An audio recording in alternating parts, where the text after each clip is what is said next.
श्रीगुरुभ्यो नमः। श्रीमहागणाधिपतये नमः। गुरुब्रह्मा गुरुविष्णु गुरुर्देवो महेश्वरः गुरुसाक्षात् परब्रह्म तस्मै श्रीगुरवे नमः। हरितसगोत्रोत्पन्नं हरिभक्तिपरायणं शङ्करगुरुवरेन्द्रचरणं शरणं प्रपद्ये। श्रीमहद्भ्यो गुरुभ्यो नमः। सदाशिवसमारम्भां व्यासशङ्करमध्यमाम् अस्मदाचार्यपर्यन्तां वन्दे गुरुपरम्पराम्। अरुणां करुणातरङ्गिताक्षीं धृतपाशाङ्कुशपुष्पबाणचापाम् अनिमाधिरयूरुताम् अयूकैः अहमित्येव विभावयेद्भवानीम्। ఓం శ్రీమాత్రే నమః శ్రీమాత్రే నమః శ్రీమాత్రే నమః। ఇక ఈ నవంబర్ నెలలో వృశ్చిక రాశి వారికి, ఈ రాశి వారికి ఈ నెలలో ప్రయత్నించినటువంటి కార్యక్రమాలు చక్కగా నెరవేరుతాయి. వృత్తి వ్యాపారాలలో లాభసాటిగా ఉంటుంది. నూతన వ్యక్తులతో పరిచయం ఏర్పడుతుంది. వారి వల్ల కొంత శుభం జరగడానికి కూడా ఆస్కారం ఏర్పడుతుంది. పెండింగ్లో ఉన్న పనులు నెరవేరడం జరుగుతుంది. ఇంతకుముందు ఏవైనా పనులు పెండింగ్లో ఉన్నట్టయితే ఆ పనులు నెరవేరడానికి మంచి అవకాశం ఉంది.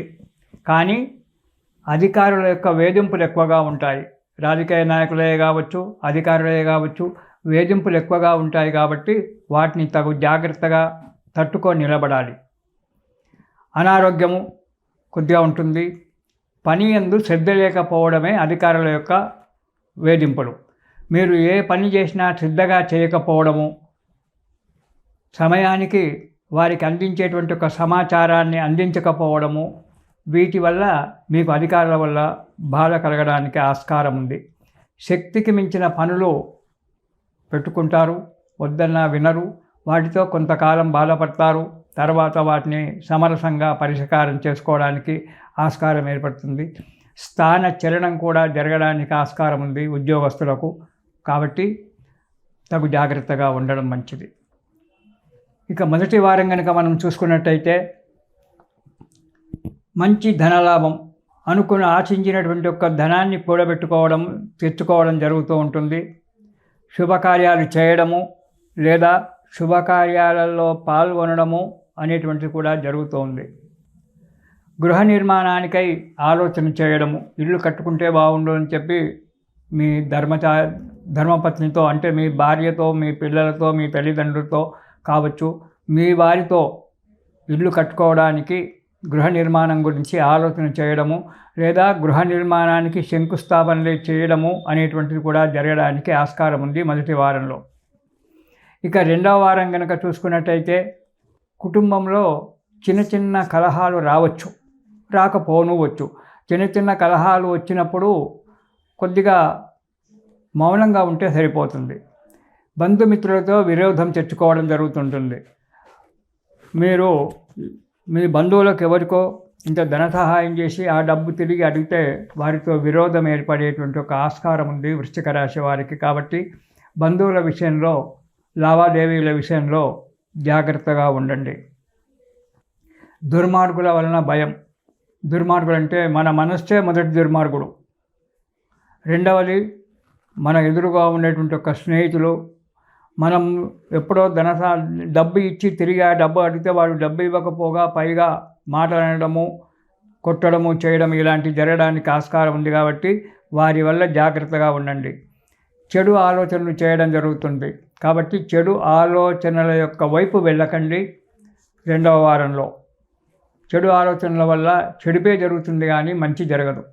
కాబట్టి చెడు ఆలోచనలతో ముందుకు అడుగు వేయకండి. మంచి ఆలోచన చేయండి.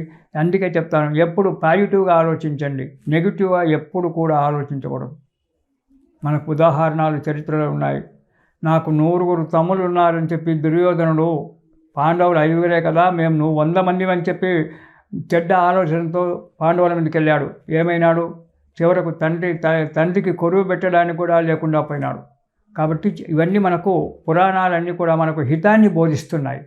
అవి జరిగినాయో లేదో ఎవరము చూడలేదు, కానీ ఆ వ్యాసుడు చెప్పినటువంటి ఒక పురాణాలు మనకు ఒక హితాన్ని బోధిస్తున్నాయి.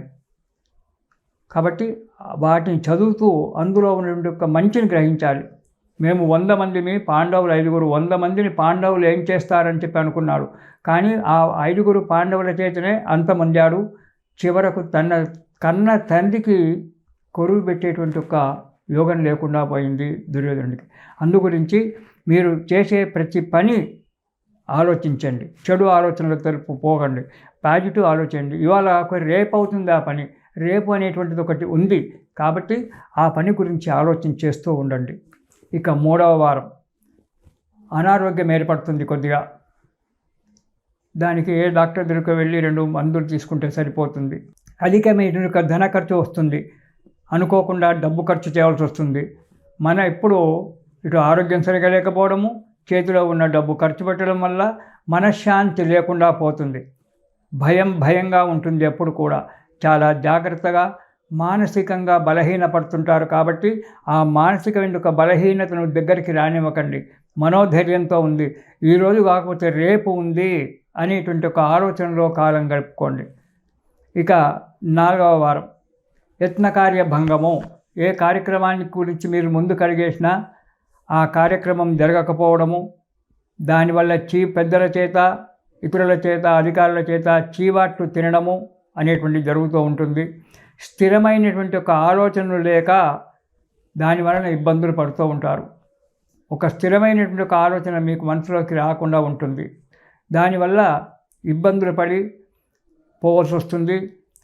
వచ్చేటువంటి ఒక డబ్బు చేతికి రాక ఆర్థికంగా కూడా కొంత బాధపడవలసి వస్తుంది. కాబట్టి 10 మంది చేత మాటలు పడవలసి వస్తుంది. ఇస్తానని చెప్పి మాట ఇచ్చి ఇవ్వకపోయినట్టయితే వాడి చేత మాట పడవలసి వస్తుంది. అందుకే వాగ్దానం చేసే ముందు చాలా జాగ్రత్తగా ఆలోచించి వాగ్దానం చేయాలి. కానీ నోటికి వచ్చినట్టుకల్లా రేపు ఇస్తాపో, రేపు సాయంకాలం 4ంటికి తప్పకుండా ఇస్తాను అని చెప్పి వాగ్దానం చేసి రేపు 4ంటికి వాడు వచ్చేటప్పటికి మనం తప్పించుకున్నట్టయితే దానివల్ల వాడితో మాటలు పడవలసి వస్తుంది.